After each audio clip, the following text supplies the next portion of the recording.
She smiles with warmth, speaks with softness, and moves with grace. The illusion is perfect. Her charm is not accidental, it's deliberate.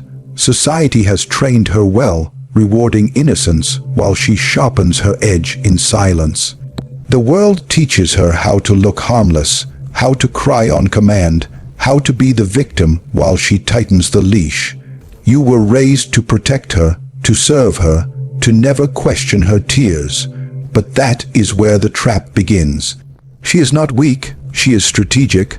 Her power does not lie in brute force but in perception. She knows the battlefield is emotional, and she's a master of it. Every glance, every silence, every carefully timed compliment or withdrawal of affection is calculated. She learned young that influence does not come from yelling, but from whispering into your soul. You're not fighting fists, you're fighting a performance, and the moment you take the act at face value, you're lost. She doesn't need to overpower you physically. She dominates by making you underestimate her. She feeds on the chivalry drilled into you since birth, that sense of duty, that impulse to rescue. So while you're busy being noble, she's being tactical.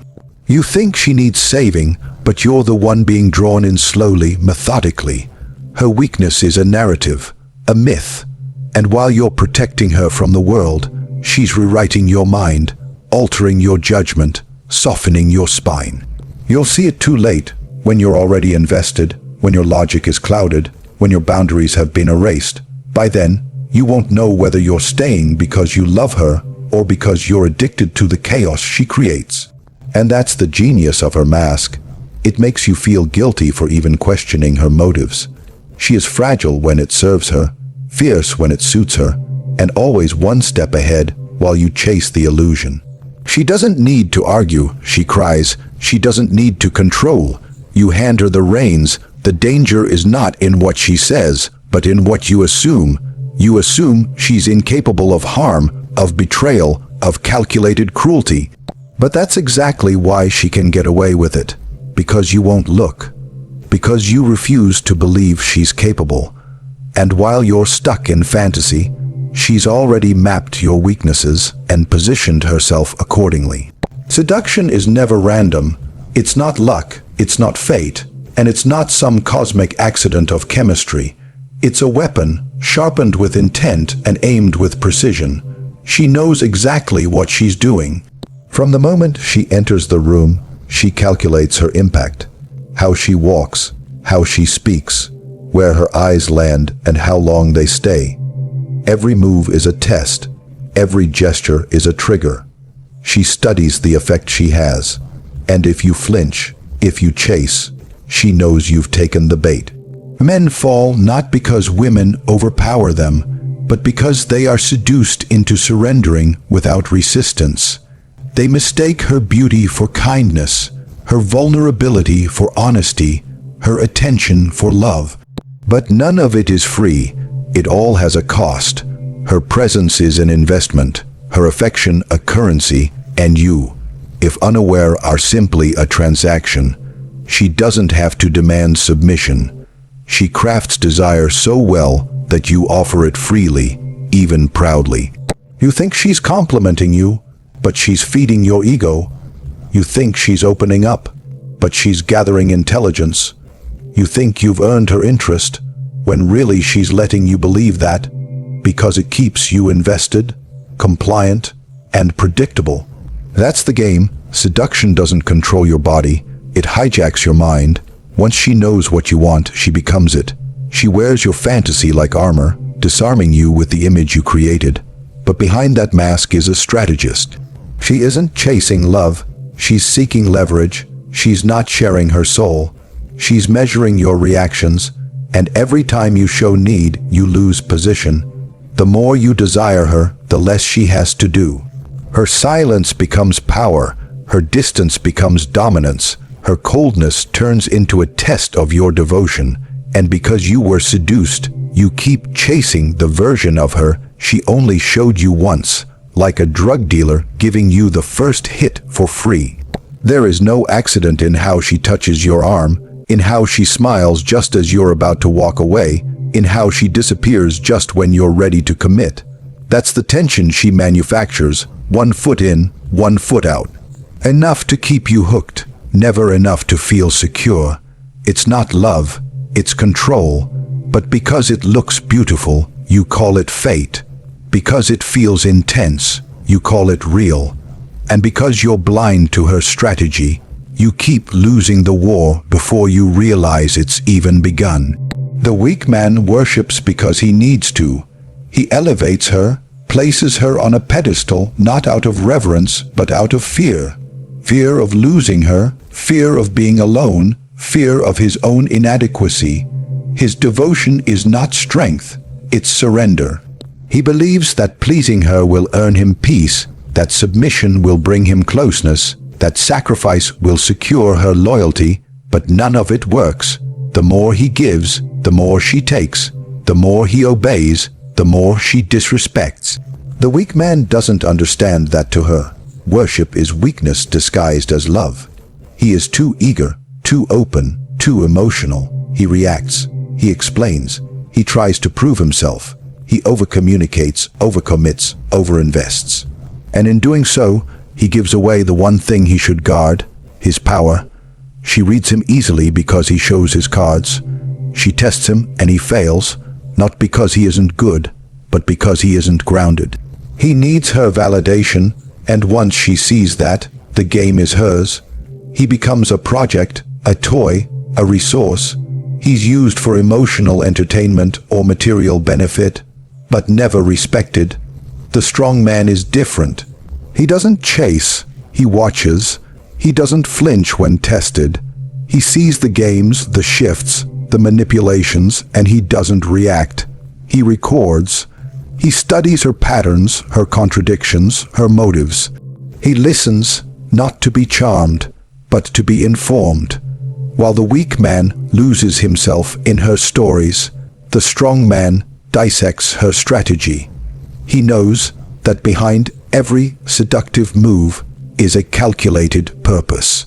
He doesn't fall for the bait because he knows the trap is real. She may try the same tactics on him: withdrawal, silence, sudden affection, but it doesn't shake him. He doesn't panic when she pulls back. He doesn't beg for her attention. He doesn't question his value based on her mood. His identity is rooted in something deeper than her opinion, and that makes him dangerous. He cannot be emotionally manipulated because his emotions are disciplined. He doesn't need her validation, and that makes him unpredictable. She cannot control what she cannot read. Where the weak man asks, "What did I do wrong?" the strong man asks, "What is she trying to achieve?" One seeks approval, the other seeks understanding. One is enslaved by emotion, the other rules with observation. She respects the man who cannot be swayed. She fears the man who sees through her, because once he sees her clearly, the game ends. Her weapon is not her hands. It's not her words, it's your reaction. She doesn't need to overpower you when she can make you lose control of yourself. She thrives in emotional turbulence. Chaos is her terrain. She creates confusion not because she's confused, but because it clouds your judgment. If you feel too much, you think too little. If she can draw rage from you, or sadness, or obsession, she can mold your decisions. That's the game. Emotion is the battlefield, and the man who can't control his emotions walks directly into her frame. She doesn't raise her voice, she lowers it. She doesn't shout, she goes quiet. Silence becomes a weapon, and indifference becomes an act of dominance. You panic, thinking she's gone cold. You chase, thinking you're losing her. But what you're really losing is control. She has no need to argue. Your own mind does the work for her. She knows how to trigger guilt, how to feign innocence, how to make you feel like the villain while she stands untouched. You'll apologize just to restore peace. You'll compromise just to stop the storm. But she started the storm, and now you're paying for the rain. You cannot win a war in her emotional territory. Every time you raise your voice, every time you act out of desperation or need, you reinforce her power. She reads your emotional patterns like a blueprint, learning exactly how to press, when to withhold, and when to give just enough to keep you hooked. You think you're in a relationship. You're in a psychological arena. And if you don't control yourself, you don't own yourself. What defeats her is not confrontation. It's calm, it's stillness, it's neutrality. When she lashes out and you don't react, she loses power. When she tries to provoke jealousy and you remain unmoved, her spell weakens. She's not used to men who don't respond. She's not prepared for the man who sees the game and refuses to play it. Emotional control is not just a virtue, it's a shield. It protects your mind from her influence, your identity from her reshaping, your mission from her derailment.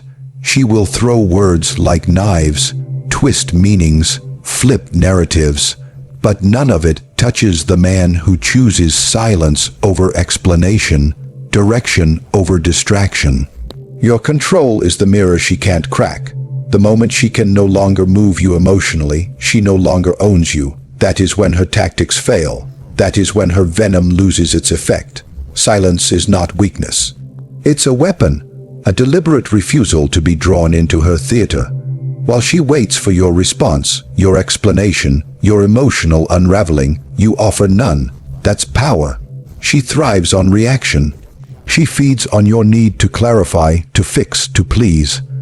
But when you stop speaking, when you stop justifying, she has nothing to manipulate. The man who falls into her rhythm is dancing to her tune. The man who stays silent breaks the music. Your purpose must become your center. It must be unshakable, immune to mood swings, immune to affection withdrawals, immune to manipulation disguised as love. A man with no purpose becomes a servant to hers. He drifts, constantly adjusting to her wants, her demands, her crises. But a man who moves with mission is untouchable. He does not detour for drama. He does not explain himself to chaos. His path is straight, and anyone who tries to pull him off it gets left behind. She may not understand this type of man. She will test him. She will try to create instability, emotional tension, false choices.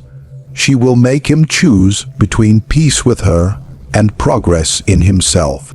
But he will not bend. He will let her leave before he lets himself fall. He will choose solitude over subjugation, because he knows that any man who gives up his mission to keep a woman ends up losing both.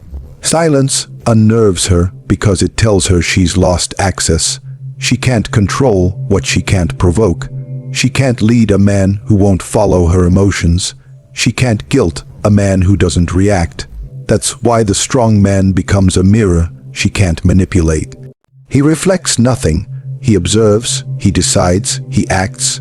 He does not negotiate with chaos. He does not argue with emotional warfare. He walks in purpose, and in that, he becomes immune. She wants a man who is strong but compliant, powerful but yielding to her influence.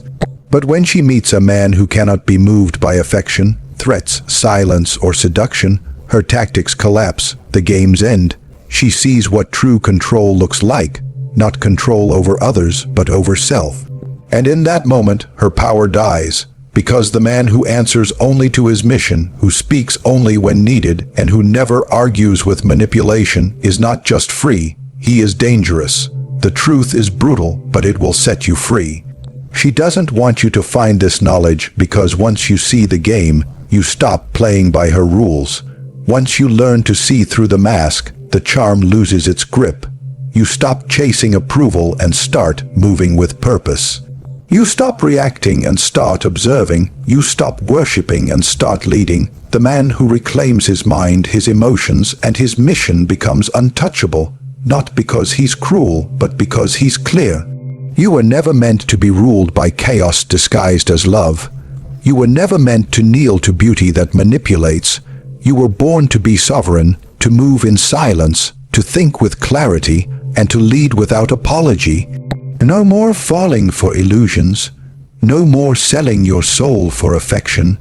No more playing a game you were never meant to lose. From this point forward, walk like a man who knows. Act like a man who sees. Win like a man who cannot be controlled.